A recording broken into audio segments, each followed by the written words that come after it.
বিশাল বড় মহলের এই সভাকক্ষে বসে আছে আইহান সুখ। তাদের সামনে রাজ্যের বড় বড় গণ্যমান্য ব্যক্তি থেকে শুরু করে সম্রাট, সম্রাজ্ঞী, বড় রানী অ্যারিস সবাই সেখানে উপস্থিত। সুখের কেন যেন ভয় লাগছে, তাকে আইহানের এক হাত দিয়ে আগলে রেখেছে। ভয় পাও কেন হ্যাপিনেস? আমি আছি না? বিশ্বাস নেই আমার উপরে? সুখ ভীতু চোখে স্মিত হেসে বলে, আপনার উপর ভরসা আছে মির্জা সাহেব, কিন্তু এরা এত শক্তিশালী আর আপনি এখনো দুর্বল। ওরা যদি আপনাকে এখান থেকে যেতে না দেয় তখন আমি কি করব মির্জা সাহেব? এত সহজ না আমাদের আলাদা করা হ্যাপিনেস। এখন আমাদের প্রেমের মহাকাব্য গাথা এখনো বাকি। আমার নিঃশ্বাস চলছে যতদিন তোমাকে আমার থেকে কেড়ে নিতে কেউ পারবে না। দিন শেষে এই আমার বুকেই ফিরতে হবে তোমাকে। সুখের ইচ্ছা করে আইহানের বুকে মাথা রাখতে, কিন্তু সামনে এত বয়োজ্যেষ্ঠ ব্যক্তি বসা আছে, সেখানে এইসব মানানসই বলে মনে হলো না সুখের।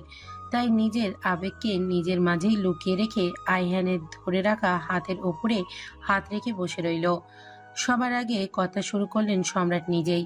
সবাই একটু নড়েচড়ে বসলো। আজ অনেক পুরনো অতীতের বই খুলতে চলেছে, যা আজ আবারও সবাইকে স্মরণ করিয়ে দেবে কিছু ভয়ঙ্কর কাল রাত্রির কথা।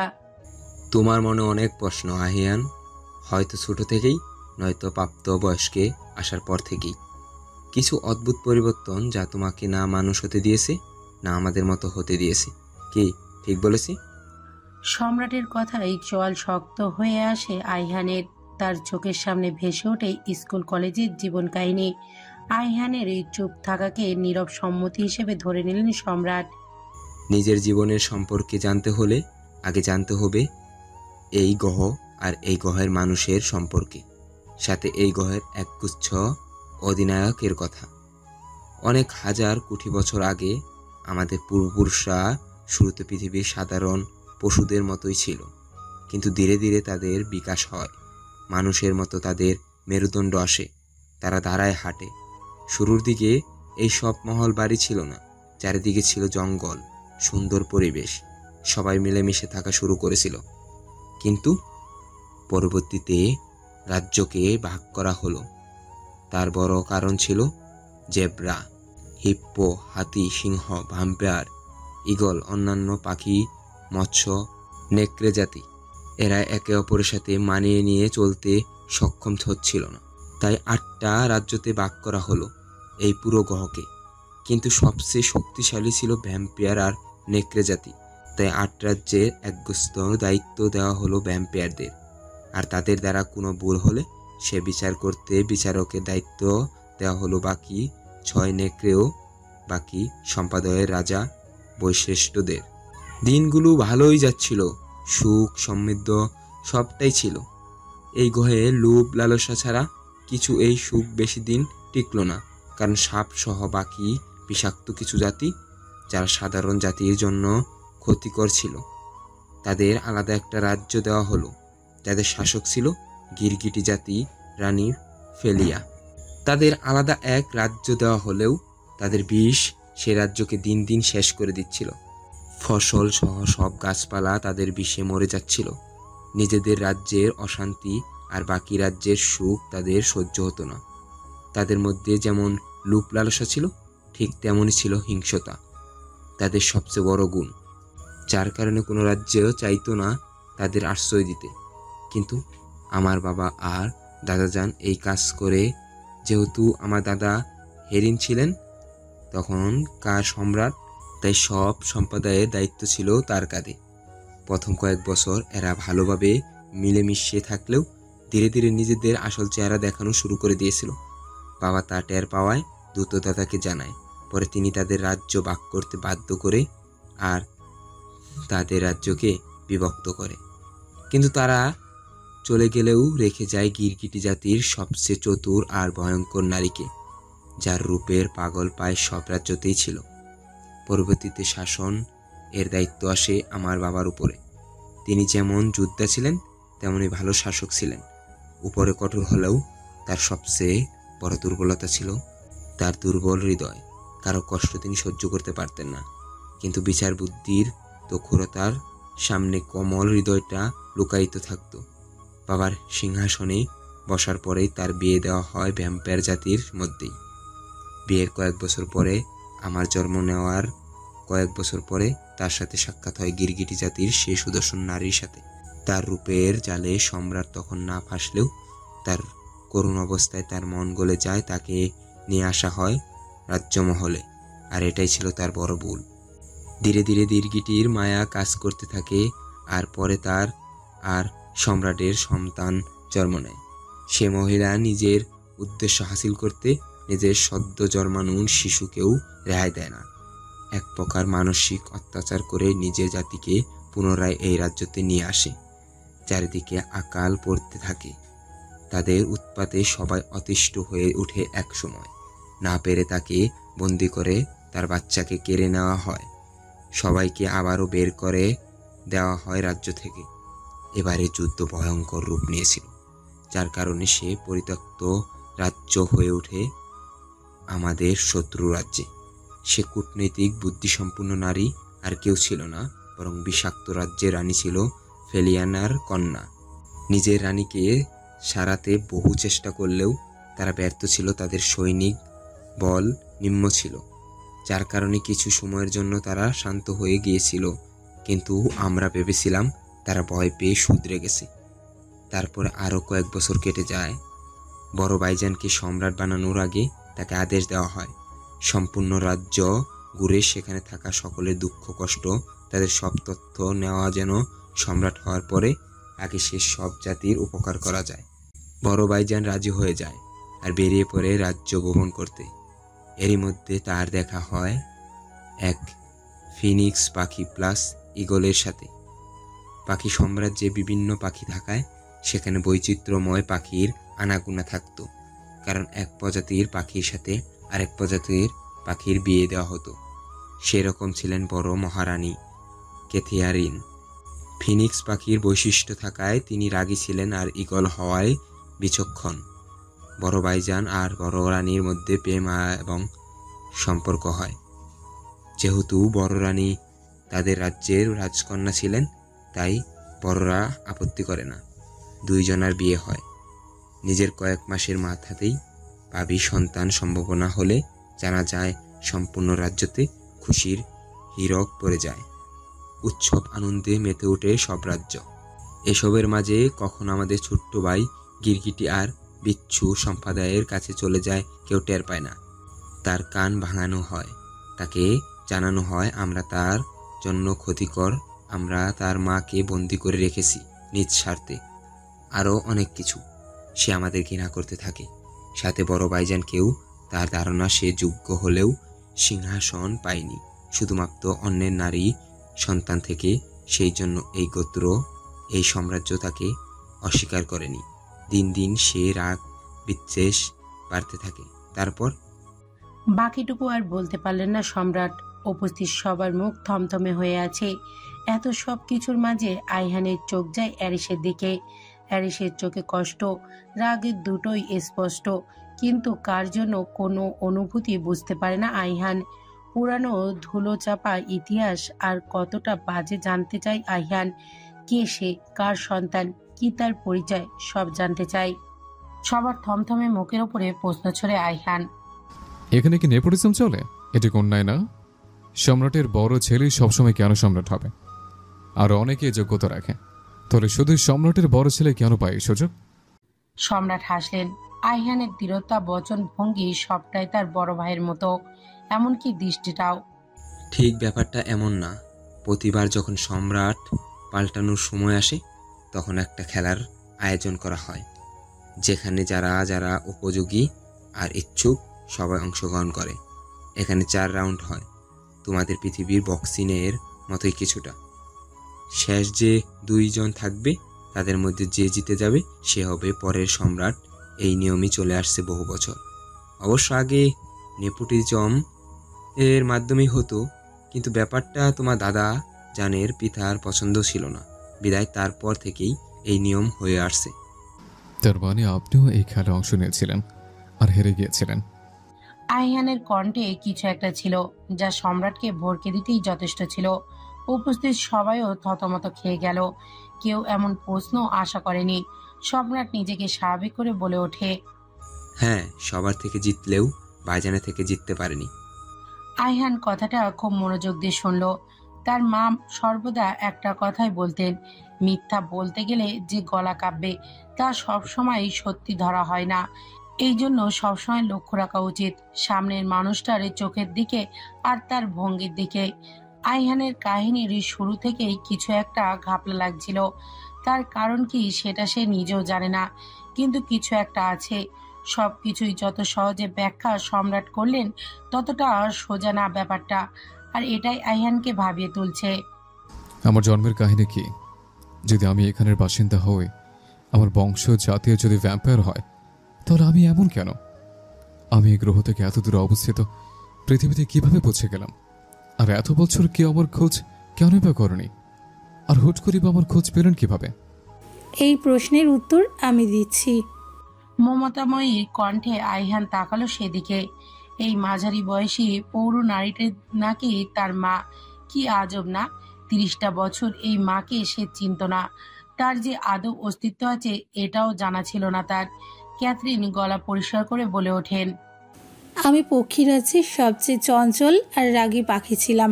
তার কারণ ছিল আমার শরীরে থাকা ফিনিক্স আর ঈগল পাখির জিন।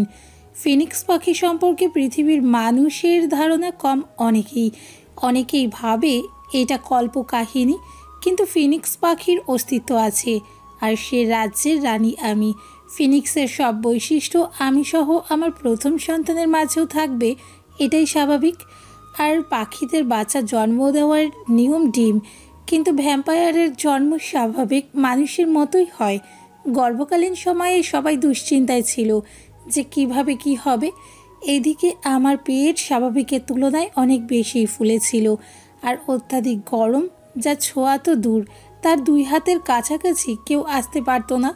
এদিকে আমার শরীর দিনকে দিন খারাপ হতে থাকে, আমার শরীর ফ্যাকাশে হয়ে যায়, আমার সব শক্তি যেন হারিয়ে যাচ্ছিল। আমি তখন ছিলাম সম্পূর্ণ ফিনিক্স পাখির রূপে। আমার রাগ বাড়তে থাকে। তখন বিজ্ঞানীরা আর ডাক্তাররা জানায় আমাকে ডিম হিসেবেই সন্তান প্রসব করতে হবে, নয়তো ধীরে ধীরে আমার সব শক্তি শেষ হয়ে যাবে, এমনকি আমি মারাও যেতে পারি। কিন্তু এতে তোমার বাঁচার সম্ভাবনা নাইয়ের মতোই হয়ে যাবে, কারণ এর আগে এমন পরিস্থিতিতে কেউ পড়েনি। অন্যদিকে ডাক্তাররা কেউ আমার আশেপাশেই আসতে পারছিল না।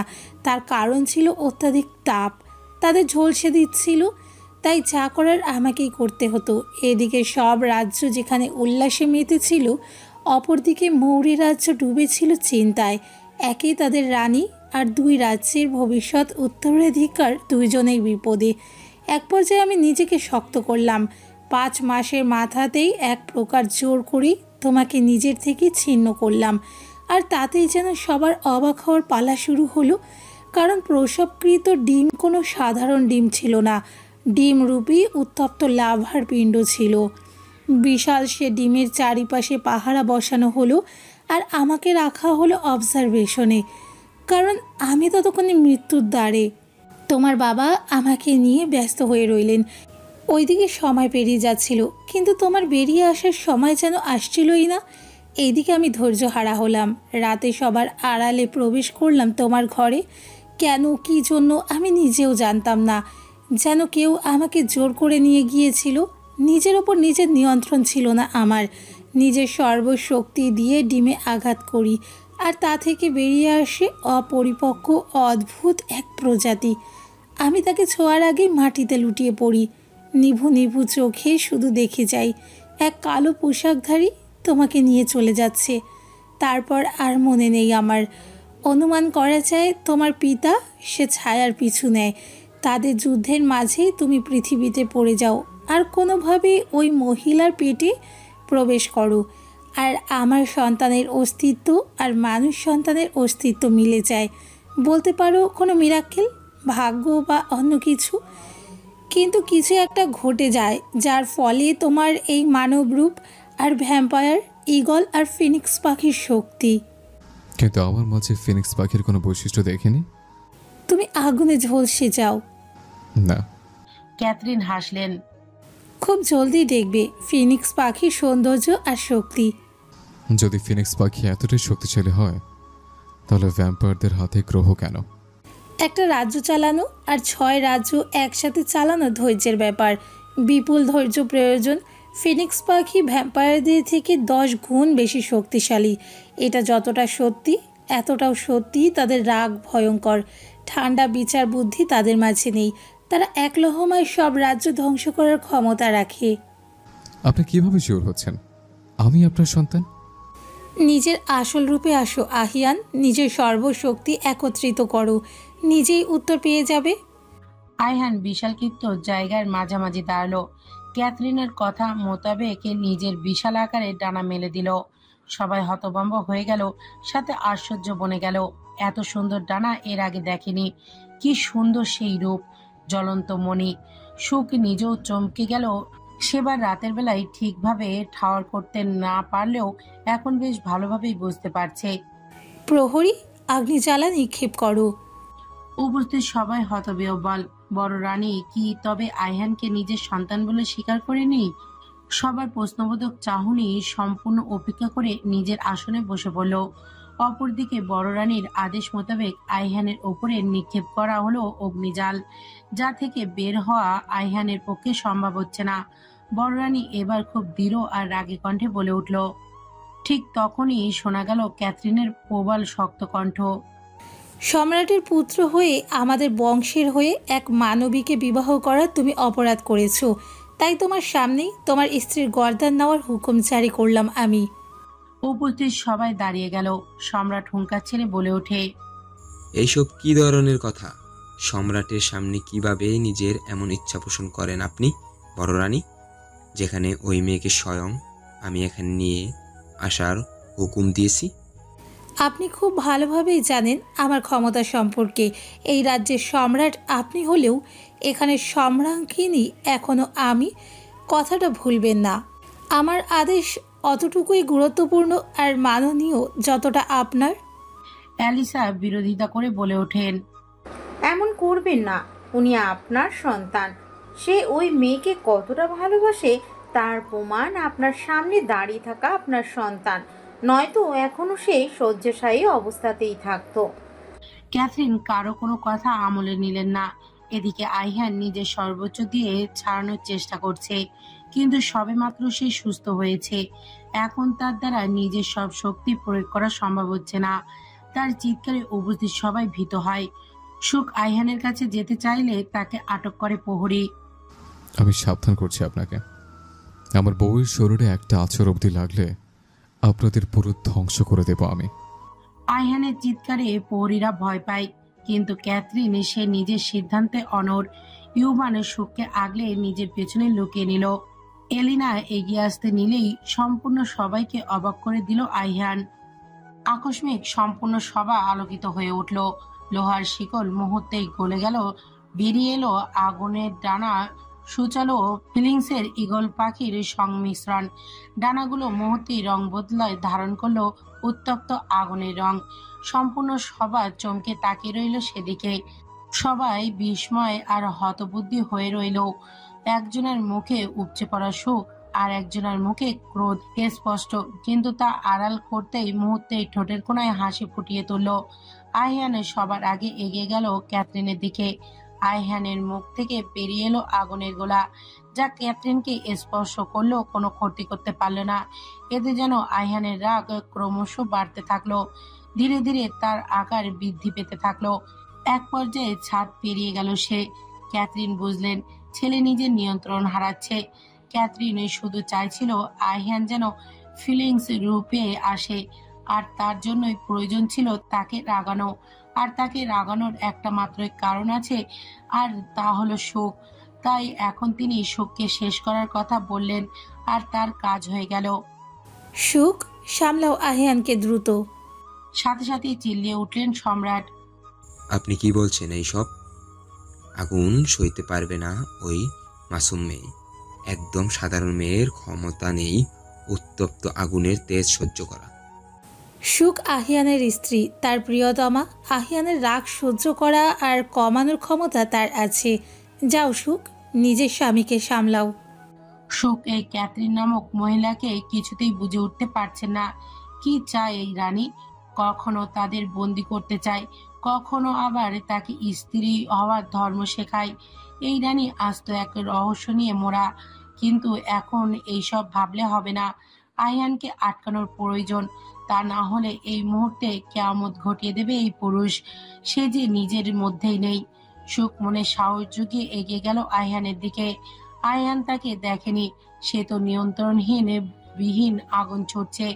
কিছু বাচ্চা হাঁস খেলছিল। আয়হানের আগুন তাদের দিকে ছড়ার আগেই সামনে এসে দাঁড়ালো শোক। সাথে সাথেই থেমে গেল আয়হান, কিন্তু তার রাগ কমেনি। মির্জা সাহেব শান্ত হন, আপনার হ্যাপিনেসের কথা শুনবেন না আপনি? থামুন না মির্জা। মির্জা সাহেব, এই উত্তপ্ত শিখা যে আমাকে আপনার কাছে আসতে দিচ্ছে না। আপনি আমার কাছে ফিরে আসুন না মির্জা সাহেব। আপনার বুকে মাথা রাখবো না আমি? আপনি যে বলেছিলেন ওই বুকে আমায় আশ্রয় দিবেন সারা জীবন। ধীরে ধীরে আয়হানের তাপ কমতে থাকে। সবাই বড় একটা নিঃশ্বাস নেয়। আকস্মিক আয়হানের সুখকে পাজা কোলা তুলে উড়ে যায় নীল আকাশে। সবাই সেদিকে তাকিয়ে দীর্ঘশ্বাস ফেলে। ইউভান হাততালি দিয়ে বলে ওঠে, क्या बात ব্রো, এই না হলে আমার ব্রো, কিন্তু ব্রো গেলে কোথাও? সে তো চিনে না এই রাজ্য, পরে যদি কালো রাজ্যেতে ঢুকে পড়ে তাহলে? আয়হানের সুখ নিয়ে বহুদূরে পাহাড়ের মতো একটা জায়গায় এসে দাঁড়ায়। ভীষণ সুন্দর একটা জায়গায়, গাছপালা ফুল সবকিছু দিয়ে পরিপূর্ণ। সুখ খুশিতে লাফিয়ে ওঠে। মির্জা সাহেব দেখুন কি সুন্দর ফুল, এই ফুল আমি কোনোদিনও দেখিনি।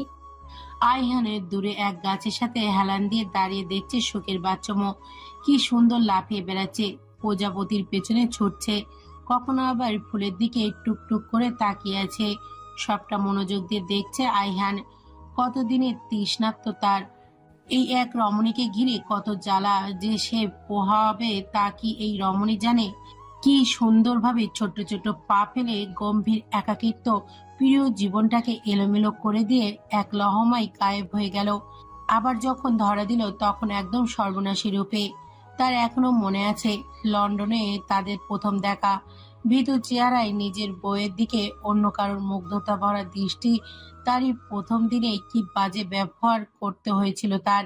আয়হান কখন এসব ভাবতে ভাবতে শোকের পিছনে এসে দাঁড়ালো টের পায় না সে। সুখ তখন সবে একটা ফুল ছিঁড়ে নিজের কানের পিঠে গুজে পেছনে ঘুরতে নিয়েছিল আয়হানকে দেখাবে বলে। তার আগেই সুখের নাকে বাড়ি খেল আয়হানের প্রশস্ত বুকের সাথে। সাথে সাথে এক পা পেছাতে নিলেই আয়হান আঁকড়ে ধরে সুখের কোমর। একটানে তাকে নিজের বুকে ফেলে। সুখ কেঁপে ওঠে, দৃষ্টি মেলাতে পারে না আয়হানের সাথে, কারণ আয়হানের চোখে স্পষ্ট ঘোর দেখতে পাচ্ছে। আয়হান কি বুঝে না তার এই চাহনি সুখকে এই ফোর ওপর করে ফেলে? নিজেকে সম্পূর্ণ আয়হানকে সঁপে দেওয়ার জন্য ব্যাকুল হয়ে পড়ে। কিভাবে বোঝাবে এই লোককে যে এই এক পুরুষের ছোঁয়ায় কি দশা হয় তার? আয়হান আলতো হাতে স্পর্শ করে সুখের শুকিয়ে যাওয়া গালে। গাল থেকে হাত নেমে আসে ঠোঁটে। সুখের হালকা ফোলা ঠোঁটে আঙুল দিতেই আয়হানের শরীর ঝাঁকিতে উঠল। পুরাতন নেশা আবারও মাথা চাড়া দিয়ে উঠল। নিজেকে সামলাতে ব্যর্থ হলো আয়হান। আঁকড়ে ধরল সুখের নরম ওষ্ঠ। আর যে সুখ বাধা দেয়নি, সে নিজেও আজ তাল মিলিয়েছে আয়হানের সাথে। আয়হানের অবাধ্য হাতে বিচরণ করছে সুখের শরীর জুড়ে। সুখের দাঁড়িয়ে থাকার শক্তিটুকু ধীরে ধীরে শেষ হয়ে যাচ্ছে। আয়হানের প্রতিটি স্পর্শ তাকে পাগল পাগল করে দিচ্ছে। সুখ নিজের সম্পূর্ণ ভার এবার ছেড়ে দিল আয়হানের উপরে। আয়হান এবার সুখের ঠোঁট ছেড়ে গলাতে নেমে এলো। নিজেকে সামলানোর দায় হয়ে যাচ্ছে তার। চাইলেও পারছে না নিজেকে আটকে ফেলতে। তার সাথে মিশে থাকা রমণী তার বৈধ স্ত্রী। কেন সে আটকাবে নিজেকে? তার হক আছে এই রমণীর উপর। তাকে নিজের সাথে পিষে ফেলার জন্য তার কেন এত ভাবনা ভাবতে হবে? ধীরে ধীরে ছোট ছোট চুমুগুলো আকার বাড়ছে। নিজেকে নিয়ন্ত্রণ করতে এবার সুখের নরম গলায় দাঁত বসিয়ে দিতেই ব্যথায় ছটপটিয়ে আয়হানের কাঁধে নখ দেবে দিল সুখ। হঠাৎ আয়হান ফিসফিস করে নেশাক্ত কণ্ঠে বলে উঠল, আমাকে আটকাও সুইট ব্লাড, নাহলে দিনক্ষণ সব ভুলে কিছু বেমালুম ভুলে তোমাদের মতো হব আমি। আয়হানের পাগল করা আওয়াজ সাথে ধীর নেশা জড়ানো কণ্ঠে বলা কথা কানে প্রবেশ করতেই লজ্জায় কুঁকড়ে উঠল শোক। কিন্তু তার হাতেও বা কি আছে করার? সে নিজেই তো নিজেকে সামলাতে পারছে না। আয়হানের সান্নিধ্য পাওয়ার জন্য যে সে নিজেও মরিয়া হয়ে উঠেছে। শোক উপায় না পেয়ে আয়হানের বুকে মাথা ঠেকে আষ্টে পৃষ্ঠে জড়িয়ে ধরে তাকে। আইহান আলতো হাসে, সুখকে নিজের সাথে আঁকড়ে ধরে ঘাসের উপরে শুয়ে পড়ে। পাগল তোর জন্যে রে পাগলে মন পাগল, পাগল তোর জন্যে রে পাগলে মন পাগল। মুখে বলি তোরে যা, মনে বলে থেকে যা, মুখে বলি তোরে যা, মনে বলে থেকে যা। দূর গেলে মন বুঝে তুই কত আপন, পাগল তোর জন্যে রে পাগলে মন পাগল, পাগল তোর জন্যে রে পাগলে মন পাগল। সুখ অপলক তাকিয়ে থাকে আইহানের দিকে। আইহানের দৃষ্টি তখন আকাশের দিকে। সেদিকে তাকিয়ে গম্ভীর গলায় বলে ওঠে, তুমি আমার কতটা জোরে তা প্রকাশ করার ক্ষমতা আমার নেই হ্যাপিনেস। কথাটা ফিল্মি হলেও তুমি বিহীন আমার নিঃশ্বাসটা আমার সাথে প্রতারণা করছে। তোমাকে বুকের বাম পাশে জায়গা দিয়েছি বহু আগে, কিন্তু দেখো আজ আমাকে জ্বালাতন করে পড়বেন নাই আমার শান্তি নেই। তুমি আগে দূরে থেকে জ্বালাতা, আর এখন কাছে এসে জ্বালাও। এই জ্বালাতন কবে বন্ধ করবে হ্যাপিনেস? সুখ আলতো হাসে, সাথে একটু বিরক্তও হলো বটে। মনে মনে বলে ওঠে, এ লোক সব বলবে, কিন্তু ভালোবাসি কবে স্বীকার করবেন? আপনার মুখ থেকে ভালোবাসা শোনার জন্য যে আমি মুখিয়ে আছি মির্জা সাহেব। ঠিক তখনই সুখের কানের কাছে ধীর কণ্ঠে ফিসফিস করে বলে উঠল আইহান সেই কাঙ্ক্ষিত শব্দটি। ভালোবাসি হ্যাপিনেস। সেদিন দেখা হয়েছিল, সেদিন থেকে ভালোবাসি অনেক অনেক বেশি। লাজুক সুখ বড় বড় চোখ করে তাকে রইল আইহানের দিকে। ঠিক তখনই আইহান আঁকড়ে ধরল সুখের অধর। পুনরায় মত্ত হলো প্রেমসুধা পানে। চারিদিকে নিস্তব্ধতা। রাতের মধ্যভাগে নিকশ কালো আকাশের নিজের বিশাল গুহার ঘরে ওপরে শুয়ে আছে শোক। হঠাৎ কিছু পড়ে যাওয়ার শব্দে তড়িঘড়ি করে উঠে বসে সে। পাশে তাকাতেই আইহানকে না দেখে ঘাবড়ে যায় সে। ভয়ে তার হাত পা কেঁপে ওঠে। দ্রুত নিজের জায়গা থেকে উঠে এগিয়ে যায় গুহার বাইরের দিকে। বাইরে বের হলেও হদিশ মেলে না আইহানের। এবার যেন ঘাম ছুটে যায় সুখের। হতভম্ব হয়ে ছুটতে থাকে দিক দিশা হারিয়ে। এক পর্যায়ে কিছুটা দূরে চিন্তিত অবস্থায় আইহানকে দাঁড়িয়ে থাকতে দেখে সুখ যেন জীবন ফিরে পায়। এক ছুটে আইহানকে পিছন থেকে আঁকড়ে ধরে কেঁদে ওঠে সুখ। আপনি এত খারাপ কেন মির্জা সাহেব? কেন আমায় এত জ্বালাতন করেন আপনি? আমাকে কি এক মুহূর্তের জন্যও শান্তি দিতে পারেন না? আমার প্রতি কিসের এত রাগ? কেন এত অবহেলা? হ্যাঁ, শেষ করার হলে একেবারে শেষ করে দিন না, তবু এইভাবে ধুকে ধুকে মারবেন না মির্জা সাহেব। আপনাকে ছাড়া আমি থাকতে পারবো না আহিয়ান। প্লিজ আর একা করবেন না আমায়। এত বড় একটা পৃথিবীতে আমার আপনি ব্যতীত আর কেউ নেই, কেউ না, কেউ না। ভালোবাসি আমি আপনাকে। কখন, কিভাবে, কি জন্য আমি জানি না, জানতেও চাই না। আমার শুধু আপনাকে চাই, খুব করে চাই। আয়হান নিজের ভারসাম্য খোয়ালো, হাঁটু গিরে বসে পড়ল নিচে। বুকের মধ্যখানে কিছু একটা প্রবল বেগে তার অস্তিত্ব জানান দিচ্ছে, যা শোনার জন্য এতগুলো বছর অপেক্ষা করছে সে। কথাগুলো আজ সে শুনেছে, নিজের কানে শুনেছে, কিন্তু বিশ্বাসযোগ্য হচ্ছে না। সে নিজেকে সামলাতে পারছে না। তার সম্পূর্ণ শরীর কাঁপছে। অবস্থাতেই তাকে আঁকড়ে নিয়েছে। সুখ হয়তো বুঝলো আয়হানের অবস্থা। হঠাৎ করেই দুষ্টবুদ্ধি মাথায় উকি দিল। নিজের কোমল ঠোঁট আয়হানের কাঁধে স্পর্শ করতেই স্পষ্ট অনুভব করলো আয়হানের শরীর ঝাঁকে দিয়ে উঠেছে। সুখ মিটিমিটি হাসলো, কিন্তু সে কল্পনাও করতে পারল না এই কাজটা তার জন্য সুখময় সর্বনাশ বয়ে আনবে। আয়হান এক ঝটকায় সুখকে নিজের কোলে তুলে এগিয়ে গেল গুহার দিকে, যেখানে ডালপালা দিয়ে জ্বালানো নিবু নিবু আলো জ্বলছে। খড়কুটোর ওপরে সুখকে শুয়ে দিয়ে নিজে উপুর হয়ে রইল সুখের ওপর। সুখ পিটপিট করে প্রশ্নবোধক দৃষ্টিতে চেয়ে আছে আয়হানের দিকে। এখন যা হবে তার সম্পূর্ণ দোষ তোমার, সুইট ব্লাড।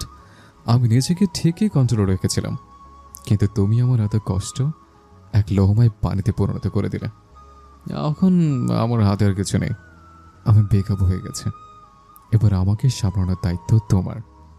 তুমি কি তৈরি, সুইট ব্লাড? আয়হানের ঘোর লাগা দৃষ্টি আর নেশাক্ত ভয়ে যে কম্পিত হলো সুখের শরীর। আয়হানের চোখ থেকে চোখ সরাতেই তার চোখ গেল আয়হানের অ্যাডামস অ্যাপের দিকে। এই একটা জিনিসই তার দুর্বলতা। এতদিন নিজেকে যে কাজ করা থেকে আটকে রেখেছিল, সুখ কাজের সব লজ্জা ভুলে সেই দুঃসাহসী কাজ করে ফেলল। বেসামাল আইহানকে আরো বেসামাল করতে নিজের অধর ছোঁয়ালো আইহানের অ্যাডামস অ্যাপে। আইহান যেন শক্তিহীন হয়ে পড়ল, বা হাতে ভর হারিয়ে সুখের ওপরে শুয়ে রইল। ধীরে ধীরে সুখের গলায় মুখে ছোট ছোট চুমু দিতে দিতে সুখকে নিয়ে পাড়ি দিল সুখের রাজ্যে। দুজনের একে অপরের মাঝে সম্পূর্ণ মত্ত হলো।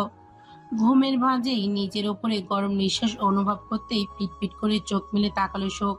সাথে সাথেই নজরে এলো আইহানের নীলাভমণি। আপনি ঘুমাননি? তুমি ফিরে যাও হ্যাপিনেস, আমি তোমাকে পৃথিবীতে পাঠানোর ব্যবস্থা করছি, চলে যাও তুমি। সুখ অবাক হলো।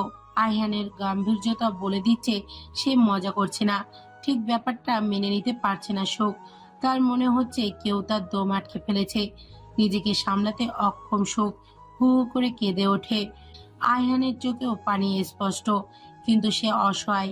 সুখের ঠোঁটে হালকা স্পর্শ করে কিছু বলতে যাবে তার আগে সুখ বলে ওঠে, এত সহজে আমার থেকে মুক্তি নেই আপনার, তাই এই আশা করবেন না মির্জা সাহেব।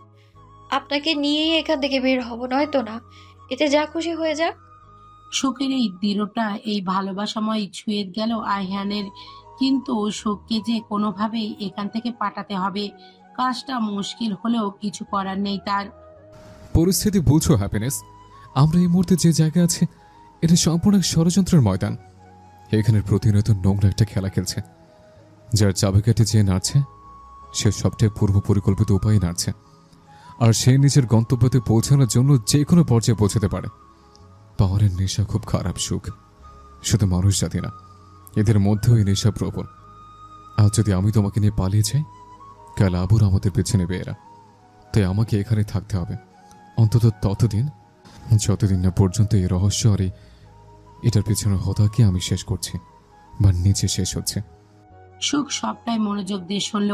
সুখ নিজেও বুঝেছিল কিছু একটা তো সমস্যা আছেই, আর সেটা কি এটা জানারই বাকি। কিন্তু পরিস্থিতি যতই ভয়ঙ্কর হোক, সে আইহানকে ছাড়া যাবে না। সামনে মৃত্যু থাকলেও আমি কবুল করবো আহিয়ান, যদি মৃত্যুর সময় আমার মাথাটা আপনার বুকে থাকে। কিন্তু আপনি বিহীন বেঁচে থাকা মরার চেয়েও বেশি যন্ত্রণাময়। আইহান দীর্ঘশ্বাস ফেলে, সুখকে নিজের বুকে আঁকড়ে ধরে রাখে। সুখ পুনরায় জিজ্ঞেস করে, এসব কি ওই পরিত্যক্ত রাজ্যের প্রজাতিগুলো করছে? আইহান দীর্ঘশ্বাস ফেলে, এটা যতটা সহজ মনে হয় ততটাই প্যাঁচানো সমীকরণ, যার জোট একদিক দিয়ে খুললেও অন্যদিকে এসে পেঁচে যায়। আর এর শুরুটা পরিত্যাজ্য রাজ্য করলেও শেষ করেছে সম্রাট। সুখ চমকে তাকায় আইহানের দিকে, কিন্তু আইহানের দৃষ্টি স্থির, যেন সে নিজেও ভাবনায় আছে। আইহান পুনরায় বলে উঠল, পূর্ব সম্রাটের মৃত্যুতে সবচেয়ে বেশি লাভ লিওনেলের, কারণ পরিত্যক্ত রাজ্যের কারো এত ক্ষমতা কোনো কালের ছিল না যে তারা সম্রাটকে মেরে ফেলে নিজে সে পাওয়ার গ্রহণ করবে। তার কারণ ছিল বাকি 6টা রাজ্য, কারণ পরিত্যক্ত রাজ্যে সম্রাটের ক্ষতি করলেই বাকি 6 রাজ্যে একসাথে মিলিত হয়ে ওই রাজ্যের সবাইকে শেষ করার ক্ষমতা রাখে।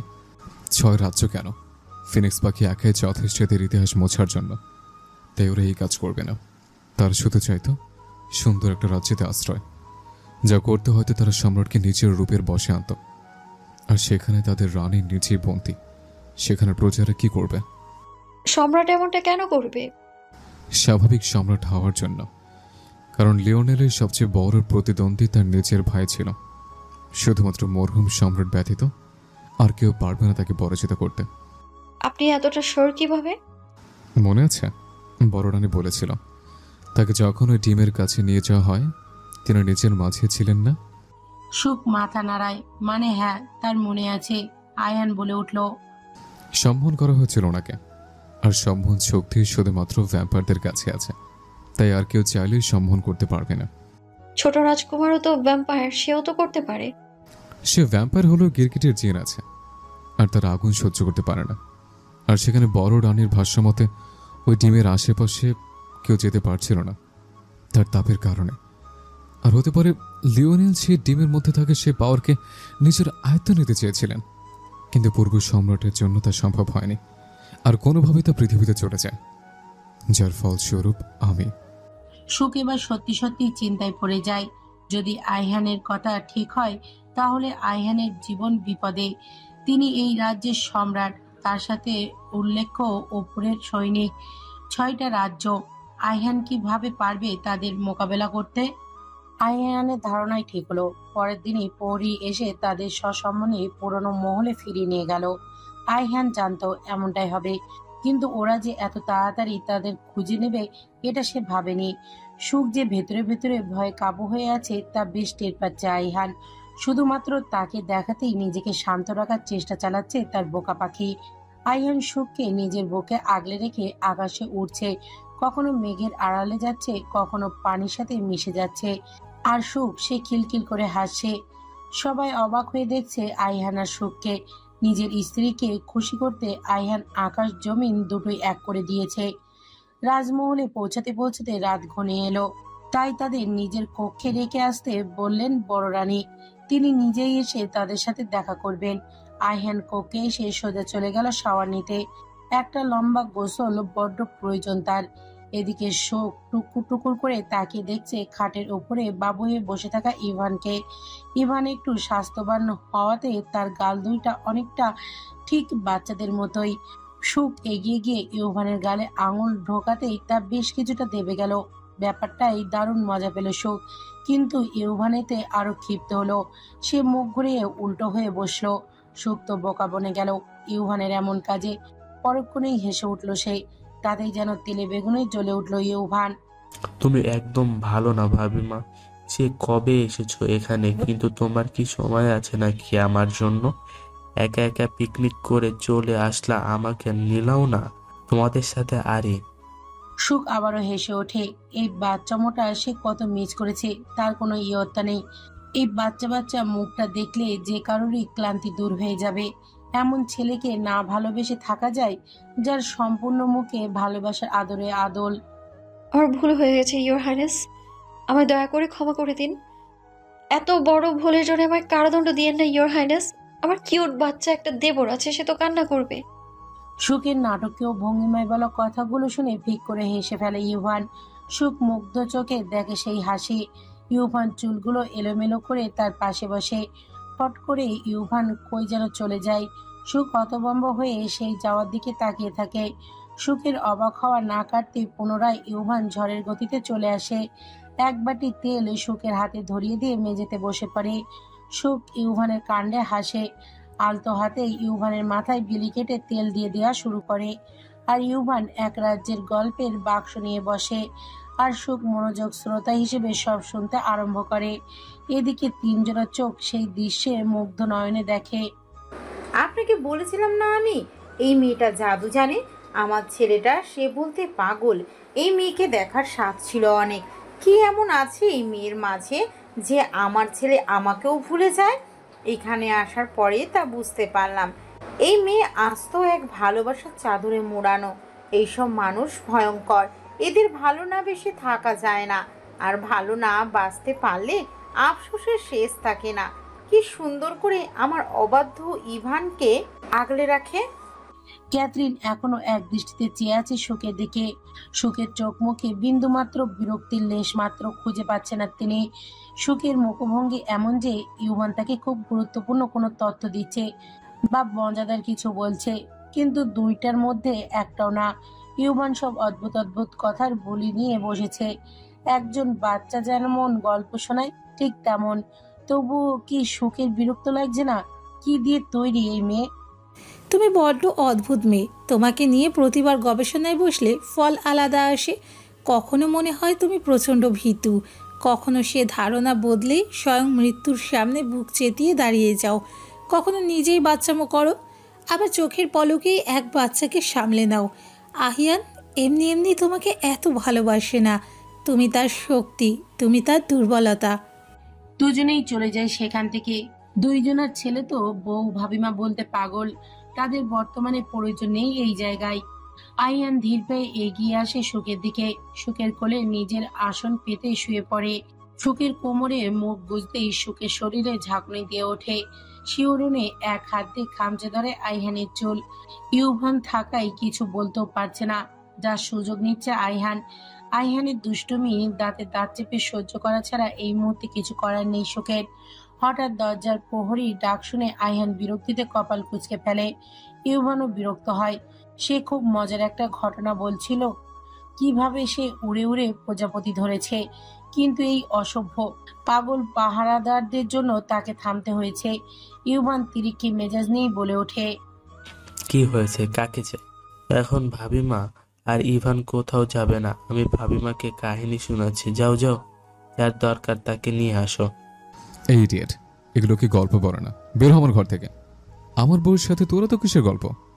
ইউভান গাল ফোলালো, শোকের দিকে তাকিয়ে বলল, ভাবিমা, তোমার এই জামাইকে বলো তুমি আমার ভাবিমা। আমি তোমাকে সারাদিন গল্প শোনাবো, তাতে তার কি? হ্যাঁ, আমি কি তার ঘরে এসেছি? আমি আমার ভাবিমার ঘরে এসেছি। আইহান ইউভানের মাথায় থাপ্পড় দিয়ে বলে, হ্যাঁ, তো সারাদিন শোনাবি, রাতে কি তোর? আরে যে এত ভাবিমা ভাবিমা করছিস, আমার বউ না হলে তোর ভাবিমা হলো কিভাবে? ইউভান রেগে সুখকে বলে, তুমি এমন লোককে কেন বিয়ে করেছো ভাবিমা? এ ভালো না, একে ছেড়ে দাও। আমাদের পাশের রাজ্যে কিংব্রং রাজ্য, এর রাজা খুব সুন্দর, আমি তার সাথে তোমার বিয়ে দেব। আচ্ছা, একে ছাড়ো, এই ভালো না। সুখ উচ্চস্বরে হেসে ওঠে। আইহান তো অবাক, তার সামনে তার বউকে অন্য পুরুষের সাথে বিয়ে করার বুদ্ধি দেয়, কত বড় মির্জাফর। আমার সামনে আমার বউয়ের ঘটখালি করা, তাই না? দাঁড়া, তোকে আজ হচ্ছে তো। ইউভানকে আর কে পায়। ইউভান দেয় দৌড়, তার পেছনে আইহান। পুরো ঘরময় দুজনের দৌড়াদৌড়ি চলছে। সুখ হাসতে হাসতে তার পেট ব্যথা ধরে গেছে। তখনই তার নজর যায় দরজার দিকে। অপরিচিত এক মুখ দেখে দাঁড়িয়ে যায় সে। সভাতে তাকে দেখেছিল সুখ, কিন্তু নামটা মনে নেই।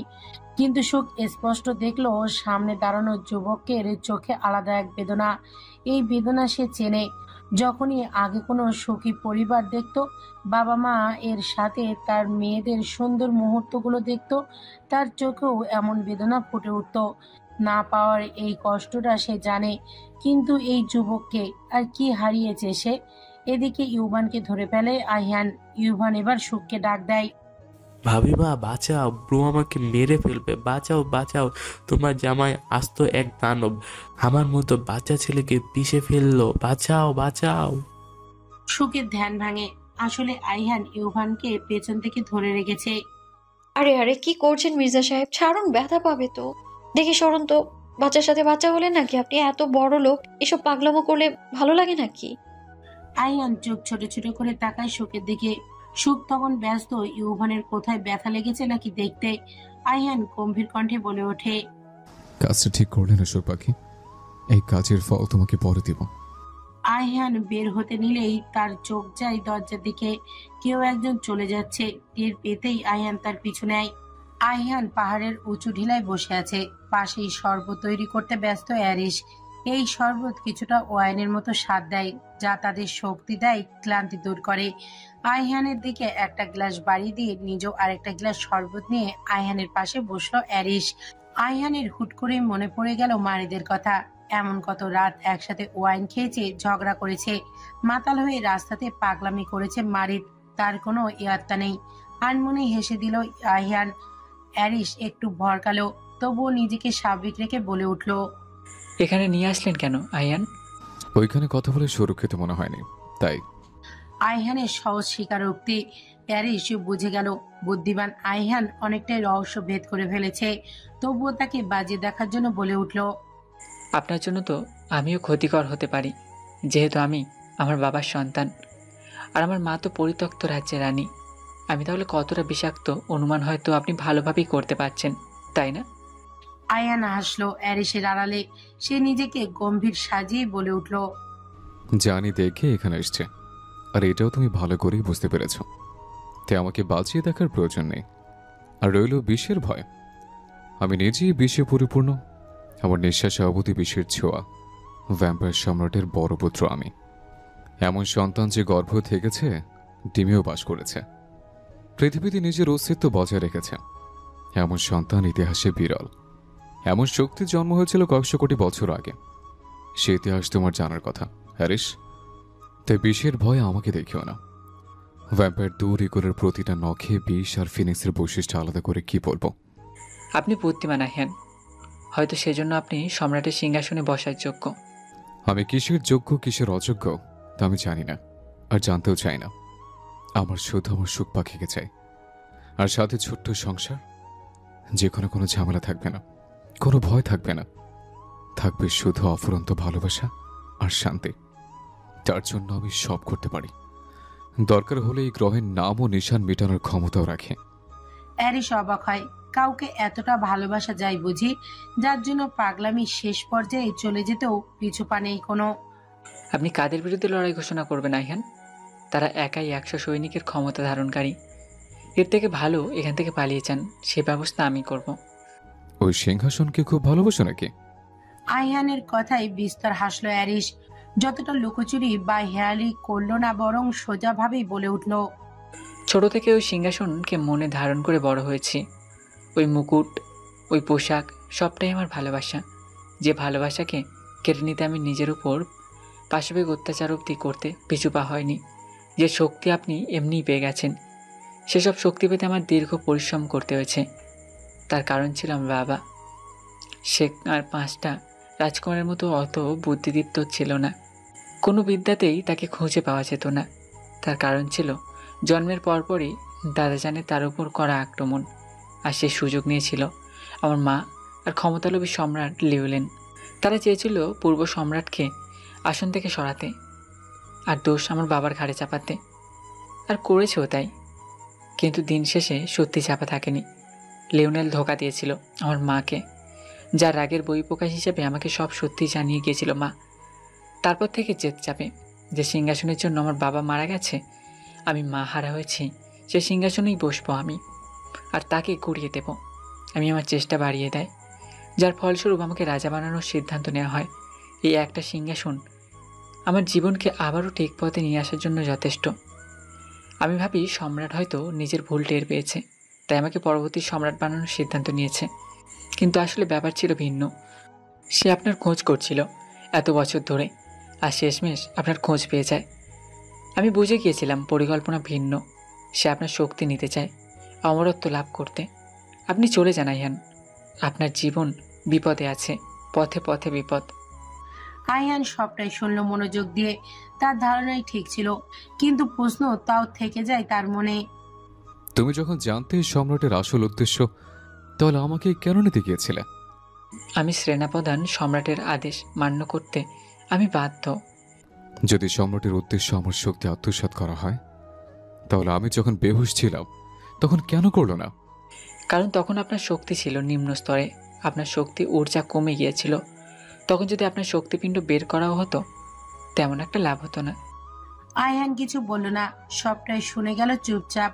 তার মাথায় চলছে অন্য পরিকল্পনা, আর সেই পরিকল্পনার বাস্তবায়ন হলে সে আর সুখ বাকি জীবনটা শান্তভাবে কাটাতে পারবে।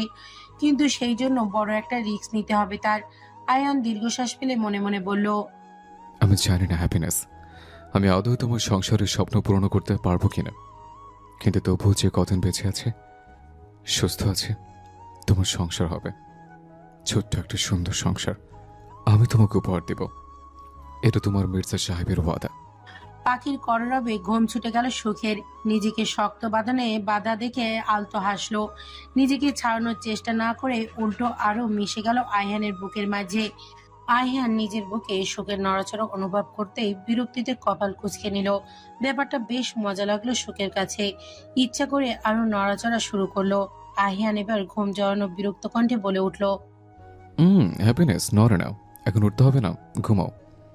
সারা রাত ঘুমোতে দাওনি, এখন যদি আমার ঘুম ভাঙে, রাতের ডোজ কিন্তু আবার চলবে, তখন আমার দোষ দিতে পারবে না, লক্ষ্মী মেয়ের মতো, তাই ঘুমাও। আয়হানের কথায় প্রথমে মিয়ে গেল, অতঃপর আবারও দুষ্টুমি শুরু করলো। প্রথমে ঠোঁট ছোঁয়ালো আইহানের গালে, নাকে, ঠোঁটে, অতঃপর ঠোঁট রাখলো আইহানের কণ্ঠনালীতে। আইহান এবার চোখ মেলে তাকালো। সুখের উদ্দেশ্য বুঝতে তার সময় লাগলো না। আইহানের সুখকে কিছু বলতে যাবে, তার আগেই সুখ কামড় বসিয়ে দেয় আইহানের কণ্ঠনালীতে। ব্যথা পেয়েও চুপচাপ সহ্য করে ফেলে। সুখ কামড় দিয়ে সেখানে আবার আলতো করে চুমু খায়। আইহান হাসে, নিজে ব্যথা দাও, আবার নিজে ওষুধ লাগাও। আপনার উপর আমার অধিকার বড্ড বেশি মির্জা সাহেব। এটা সেই অধিকারের সামান্য নমুনা। তাই নাকি ম্যাডাম? আমি এবার আমার অধিকার ফলাই, কি বলেন? সুখ লজ্জায় আইহানের বুকে মুখ লুকিয়ে বলে ওঠে, মানা করেছি কখন? আয়হান আমোদ হেসে শোকের আহ্বানে সাড়া দিল। আবারও দুজনে প্রেমের রাজ্যে পাড়ি দিল। আজ 6 জন মিলে সিদ্ধান্ত নিয়েছে পিকনিক করবে। অবশ্য সিদ্ধান্ত 5 জনের। আয়হানকে শোক টেনে টুনে নিজের সাথে নিয়ে যাচ্ছে, সেটা আলাদা বিষয়। আয়হান ব্যাপারটাই বেজায় বিরক্ত। সে চেয়েছিল বউ নিয়ে একান্ত সময় কাটাবে, কিন্তু না, বউ তার পিকনিক করবে, তাও সবাইকে নিয়ে। আবার এখানে এসেও বউটা তার থেকে দূরে দূরে ঘুরছে। তার বউয়ের ব্যাপারটা তাকে বেজায় বিরক্ত করছে। কিন্তু এটা কি খেয়াল করেছে তার বউ? এই যে এখানে সে বউ বউ করে মরছে, আর তার বউ দেবরকে পেয়ে তাকে মনেও করছে না। আদরে আদরে নিজের বুকে মির্জাফর বসলাম। আচ্ছা, সন্ধ্যা প্রায় পুরোনোর দিকে। চারিদিকে অন্ধকারে ঢেকে গেছে। আয়ানের হাত ধরে একে বেঁকে পথ দিয়ে হেঁটে যাচ্ছে শোক। চারিদিকে ঝিঝি পোকার মেলা। পাহাড়ের চূড়া থেকে আসে একদল বনভোজীদের গানের সুর। ঠান্ডা হিমেল হাওয়ায় দুই প্রেমিক যুগল যেন নিজেদের হারিয়ে ফেলছে ধীরে ধীরে। পরিবেশটা কত সুন্দর, তাই না মির্জা সাহেব? তার থেকে বেশি সুন্দর আমার পাশে পা মিলিয়ে হেঁটে যাওয়া আমার ব্যক্তিগত রূপসী। সুখ চোখ নামিয়ে নিল লজ্জায়। হঠাৎ এই লজ্জা কই থেকে আসে তাকে জড়িয়ে ধরে সে বুঝতে পারে না। আয়হান হঠাৎ করেই সুখের সামনে হাঁটু গেড়ে বসে পড়ে। সুখ চমকে ওঠে। সুখের চমকানো মুখ দেখে আলতো হেসে ফেলে আয়হান। ঘোর লাগা দৃষ্টিতে সুখের দিকে তাকিয়ে বলে ওঠে, আমি কাব্যিক নয়, তা তোমার জানা হ্যাপিনেস। অনুভূতির ব্যাখ্যা আমি দিতে পারি না, তবু আজ কিছুটা চেষ্টা করাই যায়। তুমি আমার প্রথম যৌবনের ভালোবাসা। তুমি আমার হৃদয়ে বাস করার প্রথম নারী, যাকে আমি না চাইতেও পেয়েছি। আবার পেয়েও হারিয়েছি সে প্রেয়সী তুমি। আমার এক জীবনে ভালোবাসার নারী তুমি, যাকে না পাওয়ার যন্ত্রণাতে ভুগেছি আমি। তাকে কাছে পেয়েও দূরে সরিয়ে রেখেছি, সে নারী তুমি। আমার ভালোবাসা তুমি, আমার বেঁচে থাকার শেষ অবলম্বন তুমি, যাকে ভালোবেসে নিজেকে হারিয়েছে, ভুলেছি, হারিয়েছি, খুন হয়েছে। তুমি সেই নারী। আমার সহস্র বাচ্চারা যাকে মা ডাকবে, তুমি কি হবে সেই নারী? শেষের এই লাইনটা শুনে থতমত খেয়ে যায় শোক। এত সুন্দর লাইনের শেষে আয়হান যে এমন একটা বাক্য আওড়াবে তা কোসমিন কালেও ভাবতে পারেনি সে। এদিকে আয়হান হাত বাড়িয়ে রেখে দিয়েছে। শোক আলতো হেসে আয়হানের হাতের উপর হাত রাখতেই আয়হান যত্নে একটা গোলাপি হীরার রিং আঙুলে পরিয়ে দেয়। বেশ অনেকগুলো রত্নের মধ্যে এই রত্নটা ভালো লাগলো। তোমার রঙের সাথে একদম মানানসই। পছন্দ হয়েছে? সুখের চোখে পানি। এমন একটা দিন যে তার জীবনে আসবে তা তো সে কল্পনাতেও ভাবতে পারেনি। সেও কারো প্রিয় নারী হবে, কারো বেঁচে থাকার অবলম্বন হবে। তা ভাবার মতো সাহসও যে ছিল না তার, কিন্তু এই পুরুষ সেই সাহস দিয়েছে তাকে। আপনি আমাকে দিবেন সে জিনিস অমূল্য হবে না, তা কিভাবে সম্ভব মির্জা সাহেব? আপনি নিজেও জানেন না আপনি আমার কত বড় পাওয়া। বাবা মা হারানোর পরে হয়তো প্রথম বিশ্বাস আপনাকেই করেছিলাম। অনেক আশা নিয়ে সেদিন কবুল বলেছিলাম। আমি জানতাম আপনি রাজি নন, তাও নিজেকে সুরক্ষিত রাখতে আপনাকে ভরসা করেছিলাম আমি। আপনি আমার মনে কবে বসে গেছেন তা টেরই পাইনি আমি। কিন্তু এই মুহূর্তে আমার মনে আমার নিজের জন্যও এতটা জায়গা নেই যতটা দখল করে আছেন আপনি। আপনি জাদুকর মির্জা সাহেব। আয়হানে সুখের কপালে ঠোঁট ছুঁয়ে বুকে জড়িয়ে নেয়। খুব করে বলতে চায় যে সে তাকে বহু আগে থেকে ভালোবাসে, কিন্তু বলতে গিয়েও থেমে যায়, মনে মনে আওড়ায়, সব কথা জানতে নেই, সুখখানে কিছু কথা অজানা থাকাই ভালো। আমি তোমাকে ভালোবাসি, কখন কিভাবে তা তুমি জানবে না। সুখ মনে মনে বলে, আমি জানি আহিয়ান, আপনি আমার নিজের ইচ্ছেতেই বিয়ে করেছেন। মারিক ভাই আমায় সব বলেছে, কিন্তু আপনি যখন বলতে চান না আমিও জানবো না। আমাদের ভালোবাসার সূচনা না হয় এখান থেকেই হবে। আজ থেকেই না হয় জানলাম আমরা আমাদের জন্য কতটা আপন। খুনসুটি ভালোবাসা পার হলো একটা সপ্তাহ। এই 7 দিনে স্বামী, শাশুড়ি, দেবর নিয়ে বেশ ভালোই কেটেছে সুখের। আজকে আবারও সবার ডাকা হয়েছে আয়হানের কথায়। সে এখন সম্পূর্ণ সুস্থ। সময় এসেছে তার শেষ বাজি খেলার। হয় এসপার নয়তো ওসপার। হারলে সব এখানেই শেষ, আর জিতলে সুখের সাথে শান্তিতে একটা সংসার পাবে। দেখা যাক নিয়তি তাদের কোন পর্যায়ে নিয়ে যায়।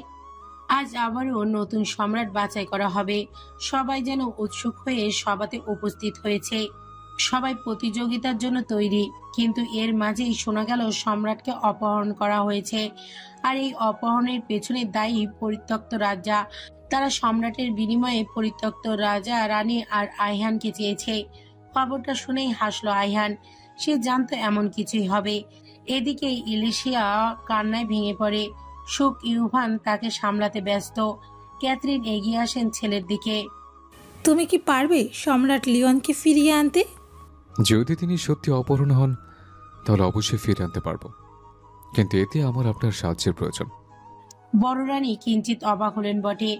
আইহান একবার সুখের দিকে তাকিয়ে মনে মনে বলে ওঠে, আমি যা করছি আমাদের ভবিষ্যতের জন্য করছি।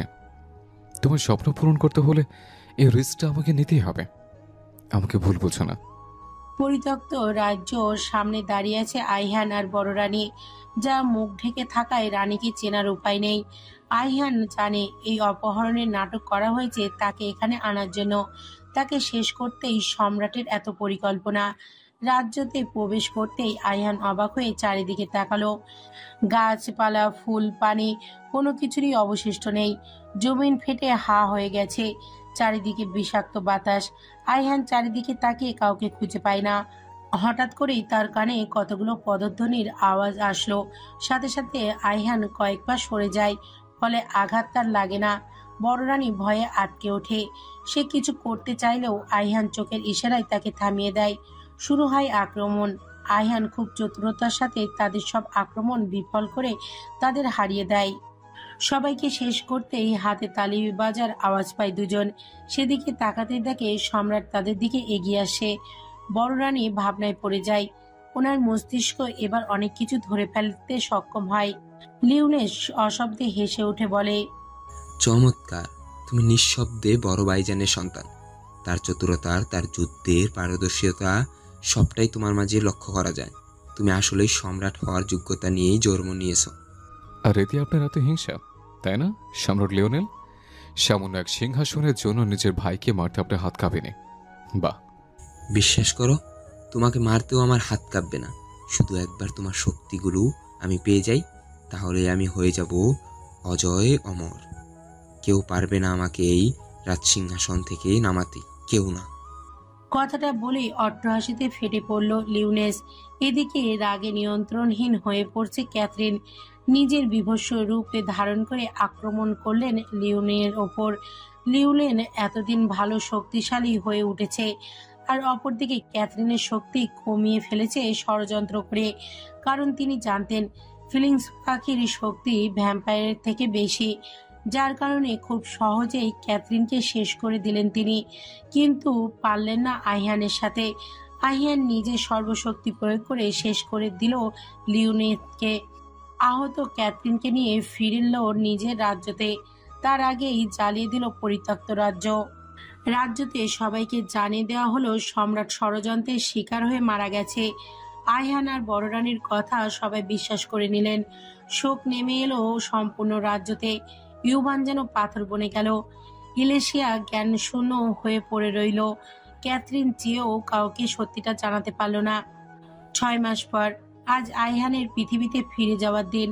সাথে অবশ্য এবার ইউভানও যাবে। চেয়েও তাদের আটকানো সম্ভব হয়নি। নতুন সম্রাটের আসন দখল করেছে অ্যারিস।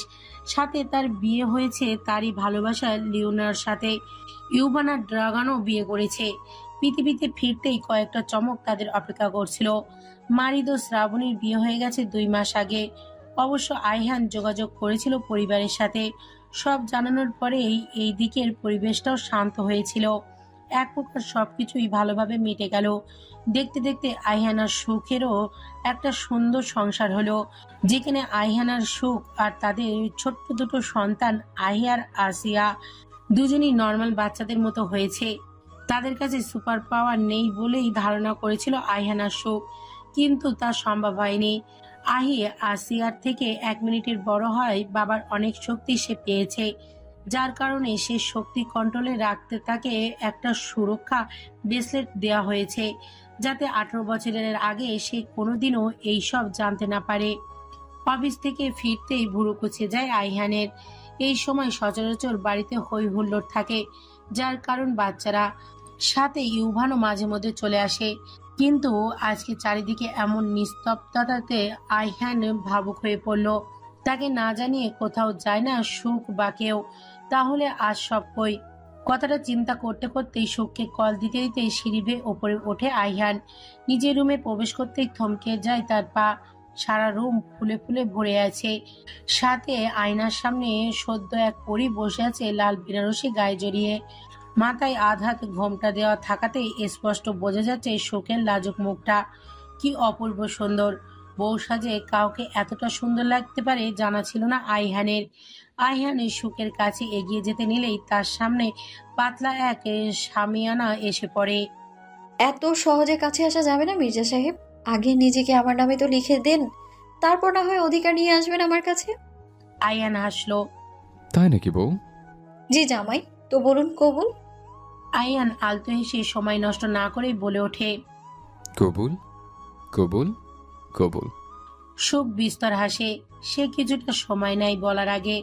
তার চোখের সামনে ভেসে ওঠে তাদের বিয়ের দিন, যেখানে আনন্দের ছিটেফোঁটাও ছিল না তার মনে, শুধু ছিল প্রতিশোধ নেওয়ার কৌশল। কিন্তু আজকে তার মনে এই পুরুষের জন্য আছে শুধু ভালোবাসা। তার মন শরীর দুইটা জুড়েই শুধু এক এক পুরুষের রাজত্ব। তাড়াতাড়ি বলুন হ্যাপিনেস, আমার যে অপেক্ষা হচ্ছে না। আমার ধৈর্য একেবারেই তো নিম্ন স্তরে, তা আপনি খুব ভালো করেই জানেন। সুখ বড় একটা নিঃশ্বাস নিয়ে বলে ওঠে, কবুল। আয়ান সাথে সাথেই বলে ওঠে, আলহামদুলিল্লাহ।